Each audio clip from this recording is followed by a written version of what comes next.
അവിടെ ഒരു പേഷ്യൻ്റ് വന്നിരുന്നു. ഒരു കോഴിക്കച്ചവടം നടത്തുന്ന ആളാണ്. അയാളെ വീടിൻ്റെ കോഴിപ്പീടിൻ്റെ ബാക്കിൽ ഒരു പൊട്ടക്കിണറുണ്ട്. 10-20 കൊല്ലമായിട്ട് അവിടെ കച്ചവടം നടത്തുന്ന ആളാണ് അയാൾ. എന്നും രാവിലെയും വൈകുന്നേരം എൻ്റെ മുന്നിൽ കൂടെയാണ് അയാൾ അങ്ങോട്ടും ഇങ്ങോട്ടും പോലും വരലൊക്കെ.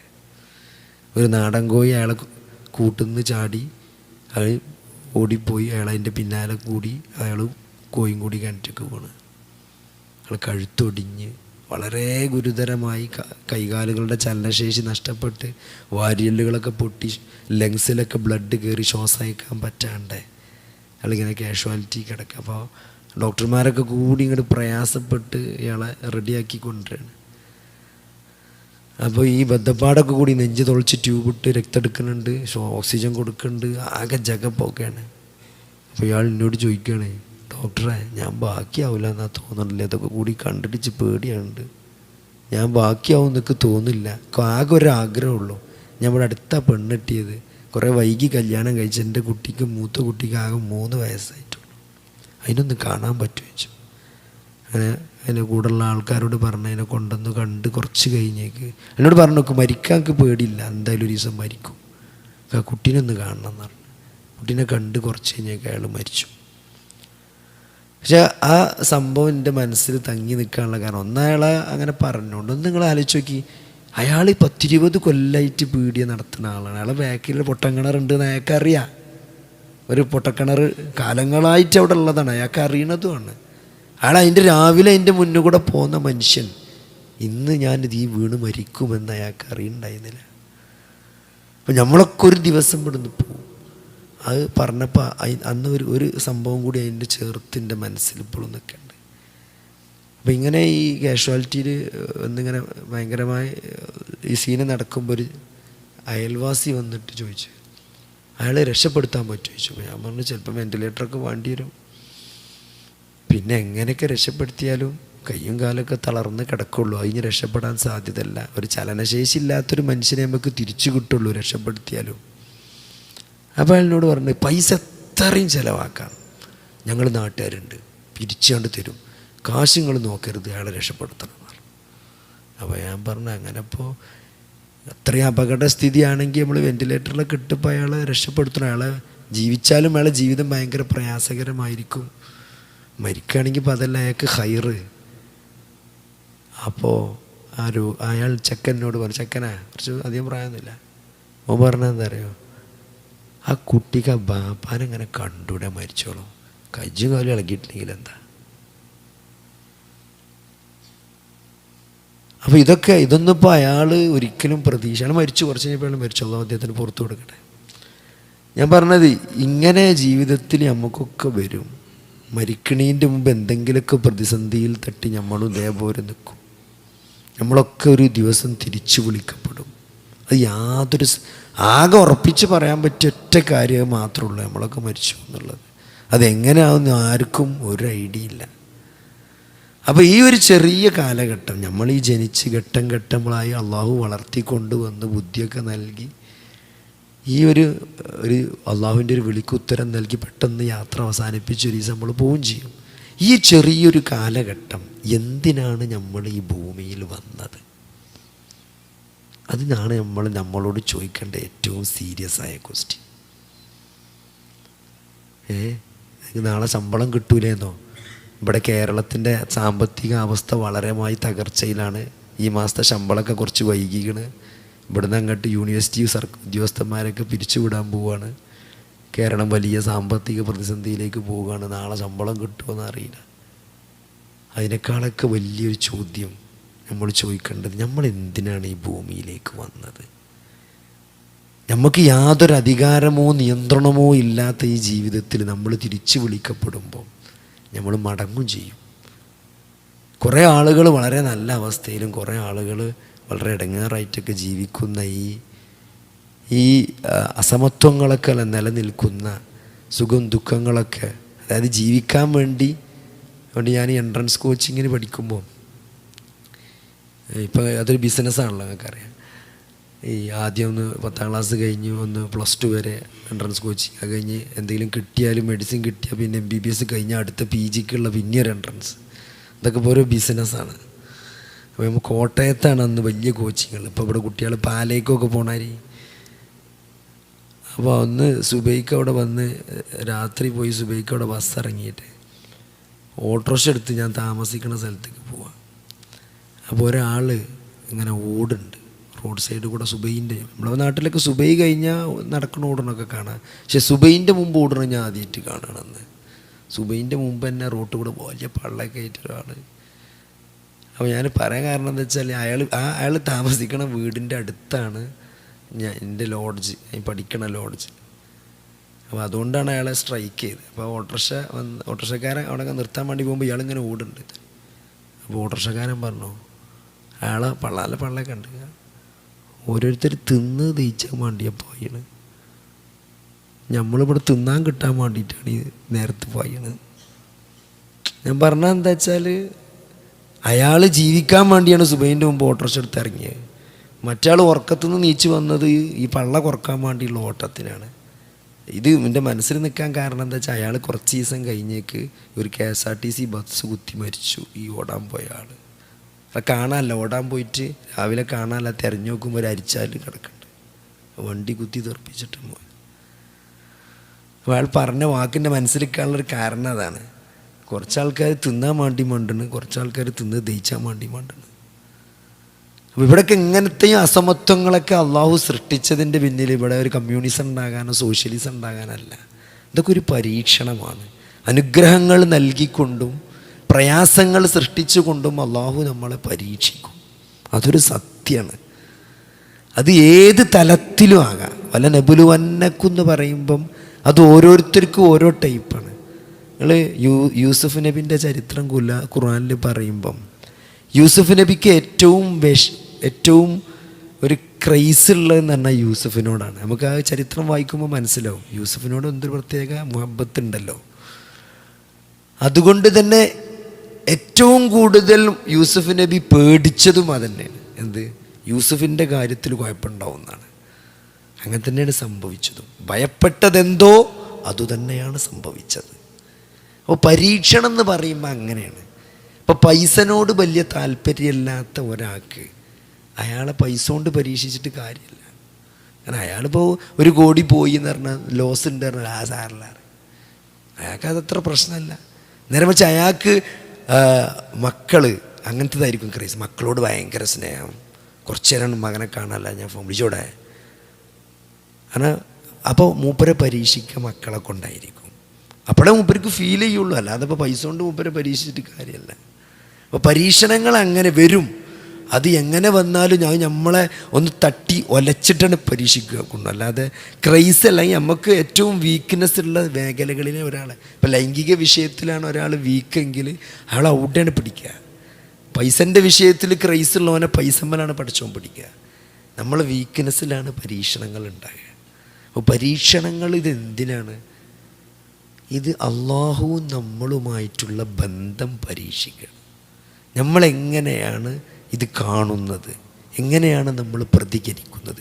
പരീക്ഷണത്തിൽ സത്യത്തിൽ നമുക്ക് യാതൊരു റോളും ഇല്ല. പല പരീക്ഷണങ്ങളിലും അത് മേലെ നിന്ന് വരുന്നതാണ്.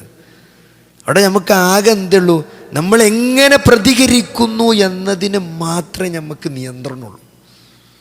നമുക്ക് നല്ല രൂപത്തിൽ പ്രതികരിക്കാം, മോശമായി പ്രതികരിക്കാം. അള്ളാഹുവിനോട് നന്ദി പ്രാർത്ഥിച്ചും അള്ളാഹുവിനെ പ്രകീർത്തിച്ചും അള്ളാഹുവിനോട് സഹായം തേടിയും അള്ളാഹുവിലേക്ക് അടുക്കാം. അതാണ് ഒരു പരീക്ഷണത്തിൻ്റെ ഒരു പോസിറ്റീവായിട്ട് റെസ്പോൺസ്. അതല്ലെങ്കിൽ പടച്ചോനെ കുറേ കുറ്റം പറഞ്ഞ് ആൾക്കാരെ കുറ്റം പറഞ്ഞ് ശരിക്കും എന്താണ് ഇബ്നുൽ ഖയ്യിം മദാരിജ് സാലിക്കീമിൽ പറയുന്നുണ്ട്, എന്താണ് ഏറ്റവും നോർമലായൊരു മനുഷ്യൻ എന്ന് പറഞ്ഞാൽ ജനങ്ങളെപ്പറ്റി ജനങ്ങളോട് കുറ്റം പറയും. എന്താ ഇപ്പോൾ നമുക്കൊരു ഒരു പ്രശ്നം വന്നു, എൻ്റെ ബിസിനസ് ലോസായി. അപ്പോൾ എന്താ പറയുക, അതോ പാർട്ട്ണറുണ്ടായിരുന്നു, ഓനാ കൂട്ടിയപ്പോഴേക്ക് തോന്നിയെന്നാൽ ശരിയാവില്ല എന്ന് ഓൻ കുതിരളിച്ച് പറയും, ഓനാണ് കുറ്റം. കുറച്ചും കൂടി ബുദ്ധിയുള്ളവൻ എന്താ ചെയ്യുക വെച്ചാൽ അള്ളാഹിനോട് പറയും, പടച്ചോനെ പാർട്ട്ണർ ആകെ കുഴപ്പമാണ്, ഇജ്ജ് കാത്ത് കൊണ്ട് എന്നെ കൊണ്ട് കജുലോനെ നന്നാക്കാം. അതായത് പരാതി പടച്ചോനോട് പറയാം. മറ്റോ പരാതിയും കുറ്റമൊക്കെ പടപ്പുകളോടാണ് പറയാം. മൂന്നാമത്തോണ്ട് ഏറ്റവും ബുദ്ധിയുള്ളവൻ അവനെന്താ ചെയ്യുക, അവൻ അവൻ്റെ കുറ്റമായി കണ്ട് പഠിച്ചവനോട് പൊറുക്കലിനത്തിന് പഠിച്ചവനെ എനിക്ക് ന്യൂനതകളൊക്കെ പരിഹരിച്ച് തരണം, എൻ്റെ കുഴപ്പങ്ങളൊക്കെ അള്ളാഹുവിലേക്ക് കൂടുതൽ അടുത്ത് പാപമോചനം. അതായത് ഇസ്തിഗ്ഫാർ തരണം. മഴ ഇല്ലാത്തതിൻ്റെ കാരണം എന്താ ചോദിക്കണ്ടല്ലോ. മഴ വർദ്ധിപ്പിക്കാൻ വേണ്ടി ഒരാൾ മഴ ഇല്ല എന്ന് പറഞ്ഞ പരാതി വന്ന് പറഞ്ഞപ്പോഴും ഇസ്തിഗ്ഫാർ വർദ്ധിപ്പിക്കാൻ പറഞ്ഞു. വേറൊരാൾ കുട്ടികളില്ല എന്ന് പറഞ്ഞ് പരാതി പറയാൻ വന്നപ്പോഴും ഇസ്തിഗ്ഫാർ വർദ്ധിപ്പിക്കാൻ പറഞ്ഞു. വഴിയാത്രക്കാരുടെ ആക്രമണം ഉണ്ട് പറഞ്ഞപ്പോഴും ഇസ്തിഗ്ഫാർ വർദ്ധിപ്പിക്കാൻ പറഞ്ഞു. അപ്പോൾ ഇതെന്താ ഇപ്പം എല്ലാത്തിനും ഇസ്തിഗ്ഫാർ ചോദിച്ചപ്പം സൂറത്തു നൂഹിലെ ആയത്ത് ഓതി കൊടുത്തില്ലേ, എന്ത് നിങ്ങൾ അള്ളാഹുവിനോട് ഇസ്തിഗ്ഫാർ തേടി അള്ളാഹു ഇതൊക്കെ വർദ്ധിപ്പിച്ച് തരുന്നതാണ്. അപ്പോൾ അതേപോലെ ഏറ്റവും ബുദ്ധിമാൻ എന്താ ചെയ്യുക, എന്ത് മിസ്റ്റേക്ക് ഉണ്ടെങ്കിലും അത് തൻ്റെ ഒരു ന്യൂനതയായി കണ്ട് പടച്ചവനോട് മാപ്പ് അപേക്ഷിക്കുകയാണ് ചെയ്യുക.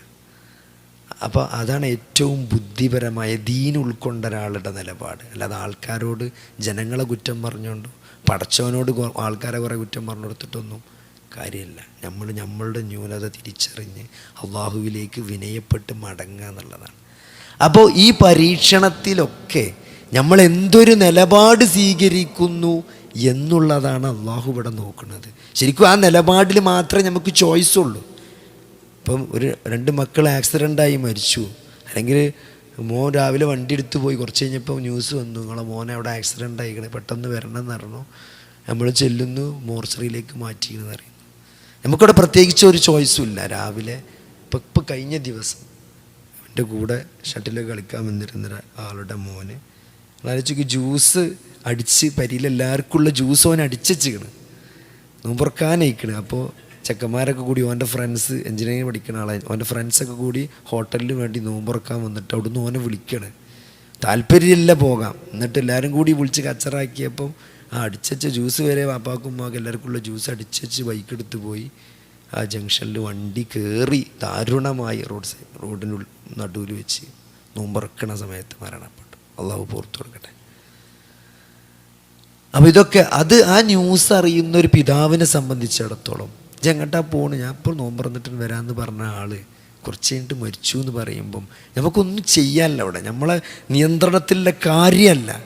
പക്ഷെ അൽഹംദുലില്ലാ ഇന്നാ ലില്ലാഹി വ ഇന്നാ ഇലൈഹി റാജിഊൻ എന്ന് പറയുമ്പം ആ റൂഹുമായിട്ട് ആകാശത്തിലേക്ക് ഉയരുന്ന മലക്കിനോട് മലക്കുൽ മൗത്തിനോട് അള്ളാഹു ചോദിക്കുന്നതാണ്. ആ റൂഹായിട്ട് വരുമ്പം ആ റൂഹെടുത്തപ്പം എൻ്റെ അടിമ എൻ്റെ അടിമയുടെ കരളിൻ്റെ കഷ്ണമാണല്ലോ നീ പറിച്ചെടുത്തത്. മലക്കിനോട് ചോദിക്കും. അപ്പോൾ അതെ. അപ്പോൾ അള്ളാഹു ചോദിക്കും മലക്കിനോട് അവൻ എങ്ങനെയാണ് പ്രതികരിച്ചതെന്ന്. അപ്പോൾ മലക്ക് പറയും അവൻ അൽഹംദുലില്ലാ ഇന്നാ ലില്ലാഹി വ ഇന്നാ ഇലൈഹി റാജിഊൻ എന്നാണ് പറഞ്ഞതെന്ന് പറയുമ്പം ബനാ ബൈതം ഫിൽ ജന്ന, അവന് സ്വർഗത്തിലൊരു വീടുണ്ടാക്കി. സമ്മാലഹു ബൈത്തുൽ ഹംദ്, അതിന് ബൈത്തുൽ ഹംദ് എന്ന് പേരിട്ട് സ്വർഗത്തിൽ ഒരു വീടുണ്ടാക്കി അതിന് പേരിട്ട് രജിസ്റ്റർ ചെയ്താണ് കൊടുക്കുന്ന പറയണത്. അതിന് രജിസ്ട്രേഷനും കൂടി പിന്നെ അവിടെ പോയി നിൽക്കണ്ട. നിങ്ങൾ ആലോചിച്ച് നോക്കി, അള്ളാഹുവിൻ്റെ റസൂൽ ഇത് സഹാബികളുടെ സദസ്സിൽ പറയുമ്പം അവരുടെ റെസ്പോൺസ് നോക്കി. 2 സഹാബികൾ തമ്മിൽ ഒരു വഴിയുടെ അവരുടെ മുതലിൻ്റെ സ്വത്തിൻ്റെ എഡ്ജിൽ, അവരുടെ പ്രോപ്പർട്ടിൻ്റെ എഡ്ജിലുള്ള ഒരു ഈത്തപ്പന അതിങ്ങനെ വളർന്നു വന്നപ്പം അത് ഈ കണ്ടത്തിലാണോ ആ കണ്ടത്തിലാണോ ആരതാണോ എന്നുള്ള ചെറിയൊരു ഡിസ്പ്യൂട്ട് വന്നു. അതിൻ്റെ മുതലാളി ഇയാളാണോ എന്നുള്ളത്.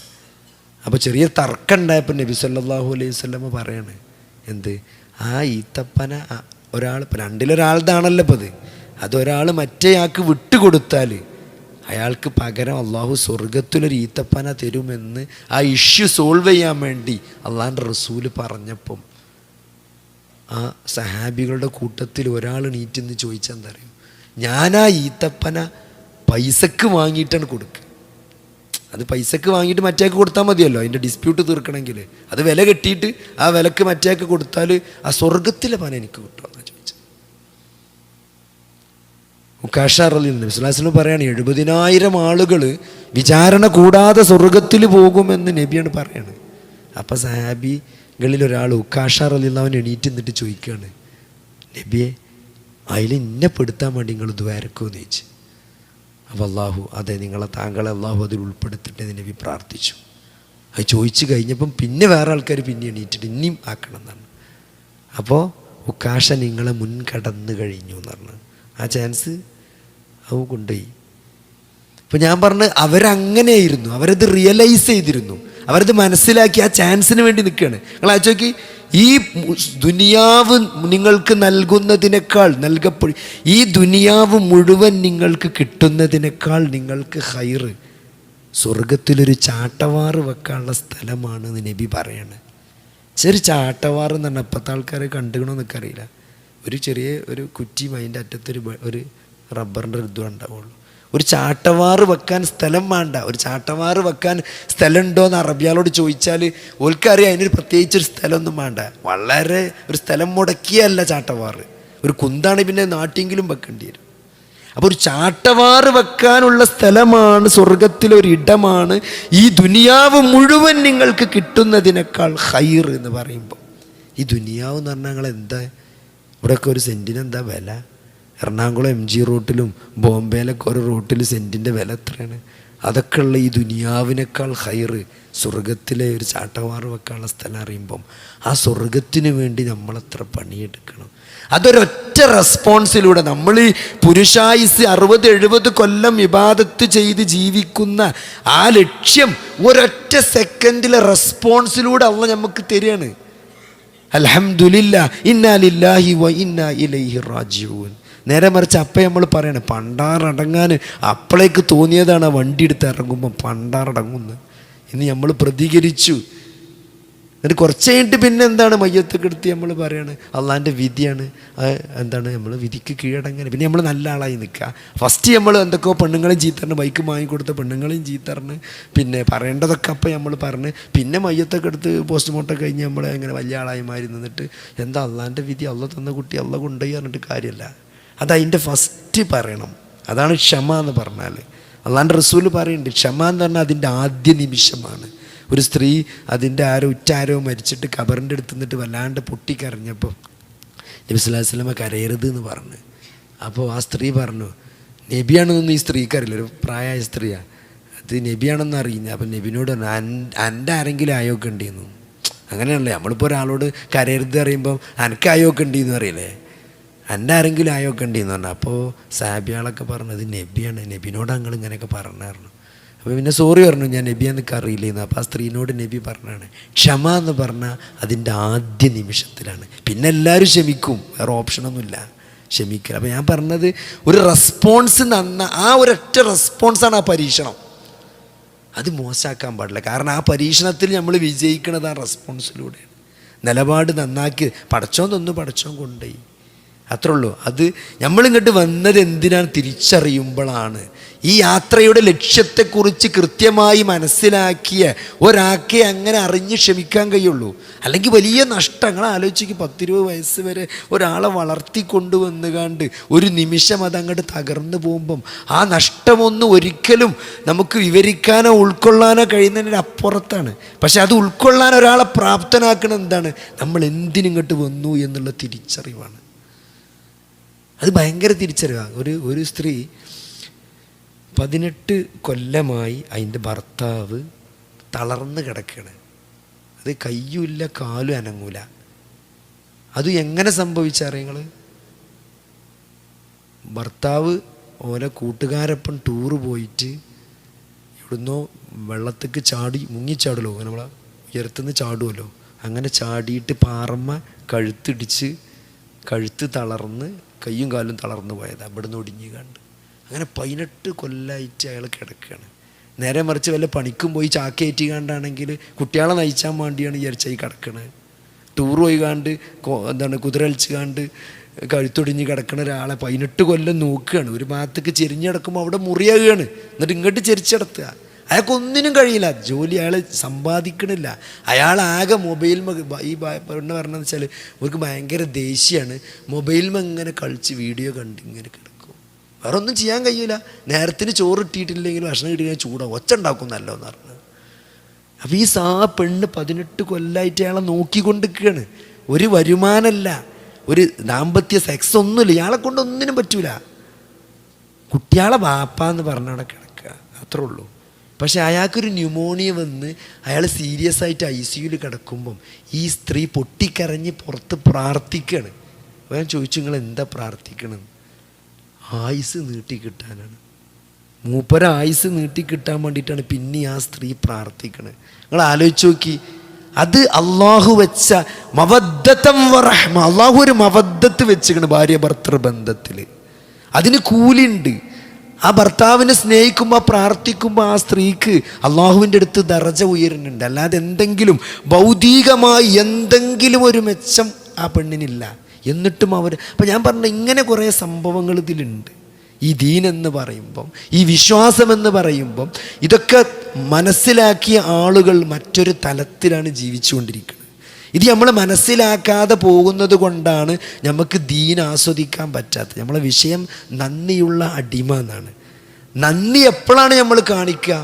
നമ്മളോട് ഒരാൾ എന്തെങ്കിലും ഒരു കാര്യം ചെയ്തിട്ട് നമുക്ക് അയാൾ ചെയ്തു തന്നതിൻ്റെ ഒരു മഹത്വം നമ്മൾ തിരിച്ചറിയുമ്പോഴാണല്ലോ നമ്മൾ നന്ദി കാണിക്കുക.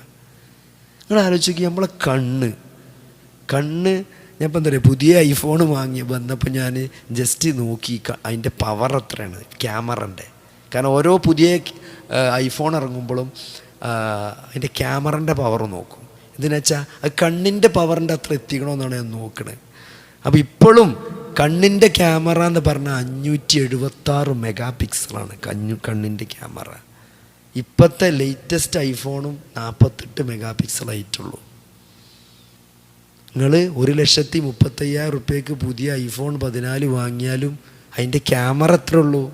48 മെഗാ പിക്സലുള്ളൂ. പക്ഷേ നമ്മളെ കണ്ണ് 576 മെഗാ പിക്സലാണ് നമ്മളെ കണ്ണിൻ്റെ ക്യാമറ. അപ്പോൾ നിങ്ങൾ ആലോചിച്ച് നോക്കി, അത്രയും നല്ല ഒരു പവർ, അതും ഓട്ടോമാറ്റിക് അഡ്ജസ്റ്റ്മെൻറ്റാണ്. സൂം ചെയ്യുമ്പോൾ നമ്മളിങ്ങനെ ക്യാമറ ഫോട്ടോ എടുക്കുമ്പോൾ കുട്ടികൾ കാണാൻ ഇങ്ങനെ ആക്കണ്, സൂം ആക്കുകയാണ്, ഇങ്ങനെ ക്ലിയർ ആക്കുക, ഫോക്കസ് ചെയ്യുക. നമ്മളെ കണ്ണിങ്ങനെ ആരെങ്കിലും സൂം ആക്കലുണ്ട? നിങ്ങൾ നോക്കിയാൽ ഓട്ടോമാറ്റിക് സൂമാണ്. നിങ്ങൾ അടുത്തുള്ള ആളെ നോക്കിയാൽ അടുത്തുള്ള ആളെ കാണും, വിട്ടുള്ള ആളെ നോക്കിയാൽ വിട്ടുള്ള ആളെ കാണും. പ്രായമാകുമ്പോൾ അതൊക്കെ അങ്ങോട്ടും ഇങ്ങോട്ടും ആവും. അതിനാണ് കണ്ണടക്കണ്. പ്രായമാണില്ലെങ്കിൽ എന്ത് ചെയ്യും? ആ ലെൻസിൻ്റെ ഫോക്കസിനൊന്നിനും കുഴപ്പമില്ല. നമ്മൾ 2 കിഡ്നി എന്താണ്? 2 കിഡ്നി എന്ന് പറഞ്ഞാൽ ചെറിയ മാങ്ങൻ്റെ അത്ര, നാടൻ മാങ്ങൻ്റെ വലിപ്പമുള്ളൂ കിഡ്നി പറഞ്ഞാൽ. ആ ഒരു കിഡ്നിയാണ് ട്രാൻസ്പ്ലാന്റ് ചെയ്ത് വെച്ചാൽ എന്താ ആൾക്കാർ കിഡ്നി വെക്കണം? എന്തിനാ? ഇപ്പോൾ ഡയാലിസിസ് ചെയ്താൽ പോരെ. ഇത്രയും പൈസ ചിലവാക്കി ഡോണർ ഇല്ലാത്തടുത്ത് പൈസ കെട്ടിച്ച് ഡോണറേയും കാത്ത് കിഡ്നി വെക്കണം എന്തിനാ? കാരണം ഡയാലിസിസ് കൊണ്ട് കിഡ്നിൻ്റെ എല്ലാ പ്രവർത്തനവും ചെയ്യാൻ കഴിയില്ല. ആഴ്ചയിൽ 3 ദിവസം ഒന്നരാടാം മെഷീൻ്റെ ചോട്ടിൽ പോയി 4 മണിക്കൂർ കിടക്കണം.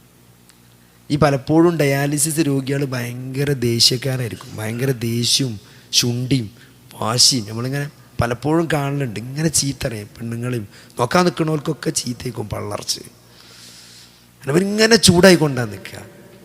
കാരണം എന്താ വെച്ചാൽ അതൊരു ഫ്രസ്ട്രേഷനാണ്. ആ അവസ്ഥ നമുക്ക് വരും. നമ്മൾ ആലോചിക്കണം, ഒരു ദിവസം, ഒരു ആഴ്ചയിൽ 3 ദിവസം നമ്മളെയും കൊണ്ട് ഓട്ടോറിക്ഷയും വിളിച്ച്, ഈ ഓട്ടോറിക്ഷക്കാരൻ്റെ ഒരു ഗതികേടുമാണ്. പൈസയും കാര്യമായിട്ട് വാങ്ങാൻ പറ്റില്ല. അയൽവാസിക്കാരൻ ചിലപ്പം, അല്ലെങ്കിൽ ഇളയമാൻ്റെ എന്തെങ്കിലും ഒരു ബന്ധമുള്ളവനെ വിളിച്ചുള്ളൂ. കാരണം 4 മണിക്കൂർ കാത്തിക്കണം അവിടെ. സാധാരണ ഓട്ടോറിക്ഷക്കാരനെ കിട്ടൂല 4 മണിക്കൂർ കാത്തിക്കാം. അപ്പോൾ ഒരു കുടുംബക്കാരനോ അയൽവാസി ഓട്ടോറിക്ഷനെ വിളിച്ചുള്ളൂ.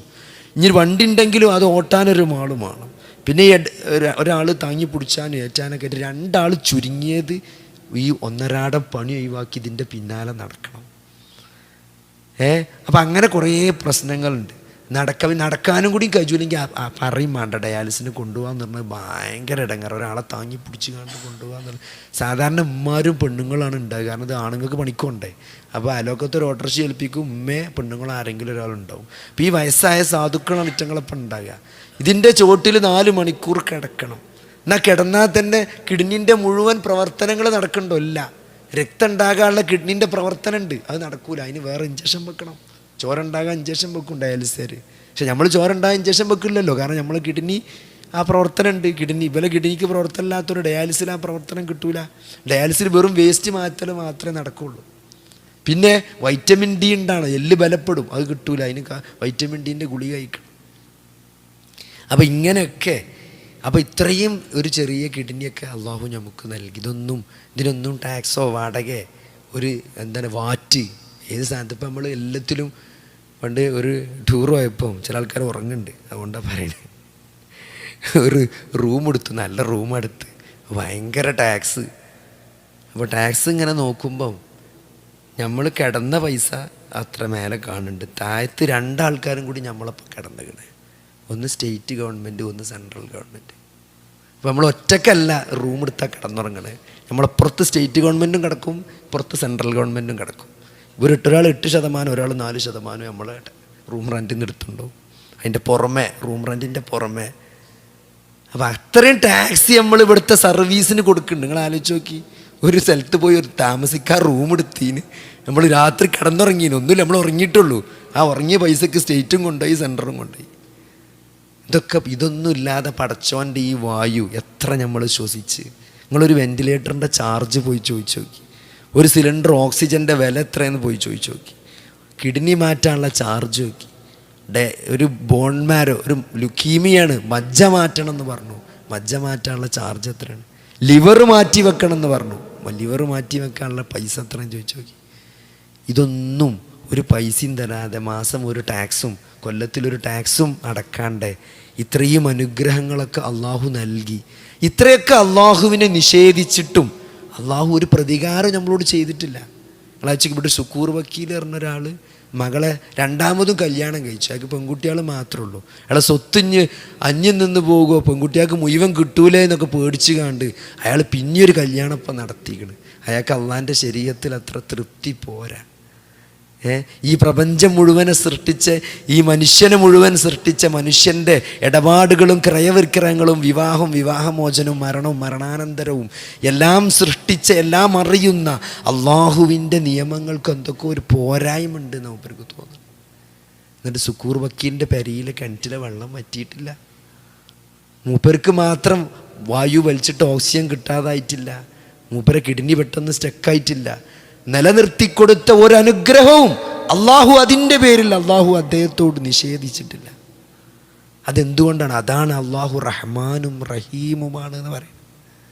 പടച്ചോൻ കാരുണ്യവാനാണ്, റഹീമാണ്, റഹ്മാനാണെന്ന് പറയുമ്പം നമ്മളെ കാര്യം മാത്രം ആലോചിച്ചാൽ മതി. നമ്മളെ പീടിയിൽ പണിക്ക് നിൽക്കണോന് രാവിലെ 8 മണിക്ക് കട തുറക്കാൻ വരേണ്ട 8:30 വരുന്നു, കുറച്ച് നേരത്തെ ചോദിച്ചു പോണ്, നിസ്കരിച്ചാൻ പോയി ഒരു അരമണിക്കൂർ കൊണ്ടൊക്കെ നിസ്കരിച്ചാൽ 10 മിനിറ്റ് 15 മിനിറ്റൊക്കെ നിസ്കരിച്ചേണ്ട അരമണിക്കൂർ 1 മണിക്കൂറൊക്കെ എടുക്കണ്. അങ്ങനെയൊക്കെ ആകുമ്പോൾ നമ്മളെന്താ പറയുക, ഒരാഴ്ച കഴിഞ്ഞാൽ ഇതിവിടെ നടക്കൂല കേട്ടോ, ജിഞ്ഞ് വരണ്ട അറിയും. എന്തേ? കാരണം ഓനെ ഏൽപ്പിച്ച പണി ഓന് പറ്റണില്ല.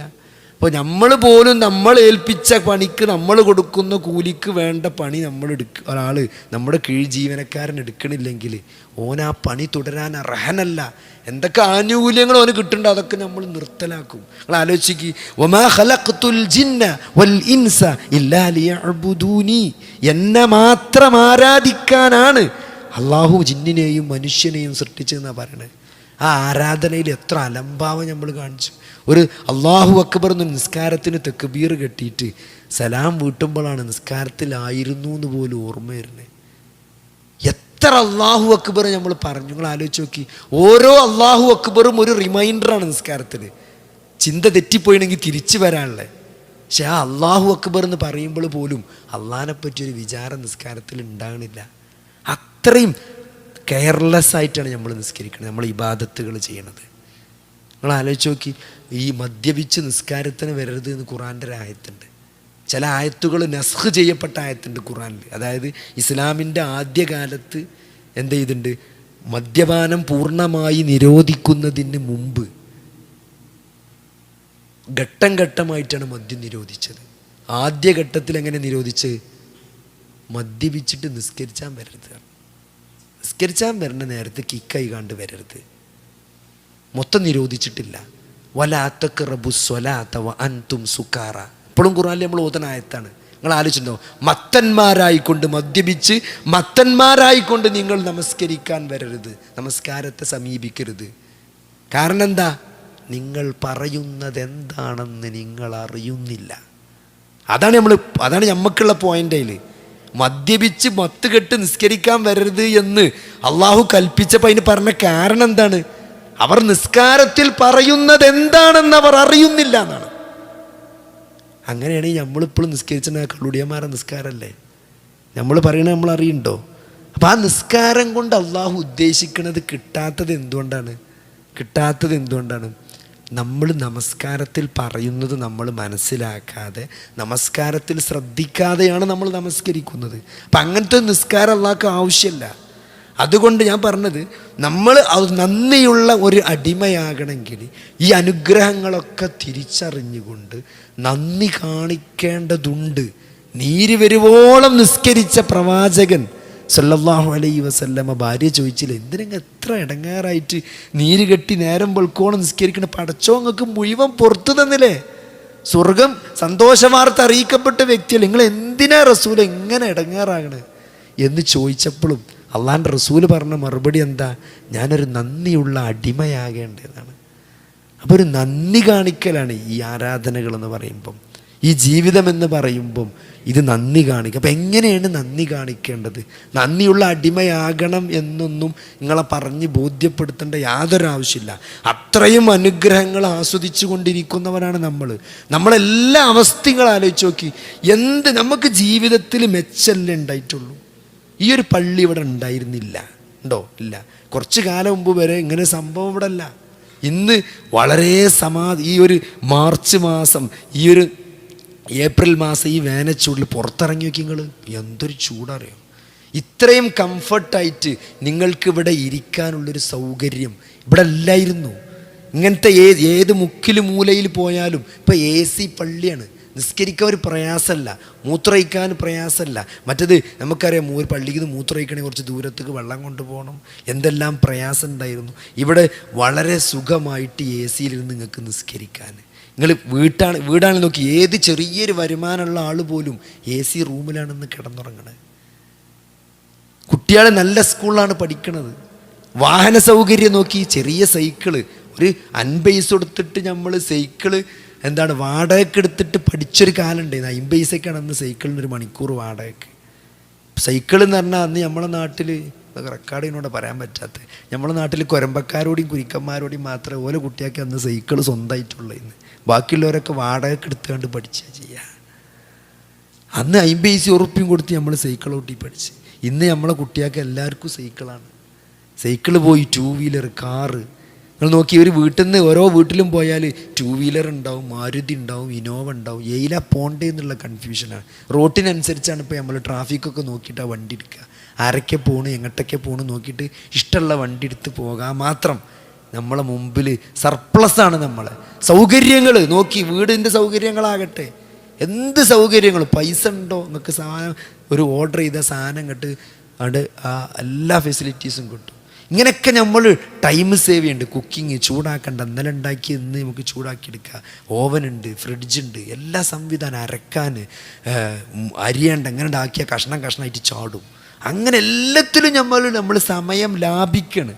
അങ്ങനെ ഈ ലാഭിച്ച സമയമൊക്കെ ഒരു 1/2 പേജ് ഖുർആൻ നമ്മൾ അധികം ഓതുണ്ടോ? ഒരു 2 റക്അത്ത് സുന്നത്തെങ്കിലും ഈ സേവ് ചെയ്ത സമയം, ഇതൊക്കെ നമ്മളെ ജീവിതത്തിൻ്റെ സൗകര്യപ്പെടുത്താനാണല്ലോ. ഇതൊക്കെ ഈ സൗകര്യങ്ങളൊക്കെ നമ്മൾ ഉപയോഗിക്കുന്നത്.